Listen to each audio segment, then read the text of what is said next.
RCB Bangalore அணி வந்து இந்த ஐபிஎல் வந்து வெற்றி பெற்றிருக்கு. அதனை கொண்டாடும் வகையில பெங்களூர் மாநகரமே பொதுமக்கள் வந்து ஒரு விழாவா தீபாவளியா கொண்டாடி ஒரு துக்க நிகழ்வா அந்த கூட்ட நெரிசல்ல வந்து 11 பேர் பலியாயிருக்காங்க. சிறுவர்கள் உட்பட ஒரு 150க்கும் மேற்பட்டவர் வந்து பலியாயிருக்காங்க, படுகாயமடைஞ்சிருக்காங்க.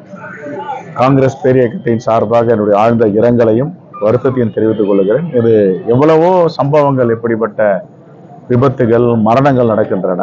ஒரு போதும் அதற்கான தற்காப்பை நாம் எடுக்க தவறுகிறோம் என்று தான் நான் எண்ணுகிறேன். இனி வரும் காலங்களில் இப்படிப்பட்ட தவறுகள் நடக்காம வண்ணம் எவ்வளவு பேர் வருவார்கள், அவருக்கு உரிய பாதுகாப்பு, அந்த மக்கள் அந்த இடத்தில் கொள்ளிடம் பண்ண முடியுமா, இதையெல்லாம் ஆய்வு செய்து அனுமதி தர வேண்டும். ஆகவே மீண்டும் ஒரு முறை என்னுடைய ஆழ்ந்த இரங்கலையும் வருத்தத்தையும் தெரிவித்துக் கொள்கிறேன். 18 ஆண்டுகளுக்கு பிறகு வெற்றி பெற்றிருக்காங்க. இதில் முதலமைச்சர், துணை முதலமைச்சரும் பங்கு பெற்றிருக்காங்க. அந்த அவ்வளவு போலீஸ் பாதுகாப்பு இருக்கும் கட்டுக்கடங்காம வந்திருக்கு. சில நேரத்தில் கட்டுப்பாட்டை மீறி வருகிறார்கள்.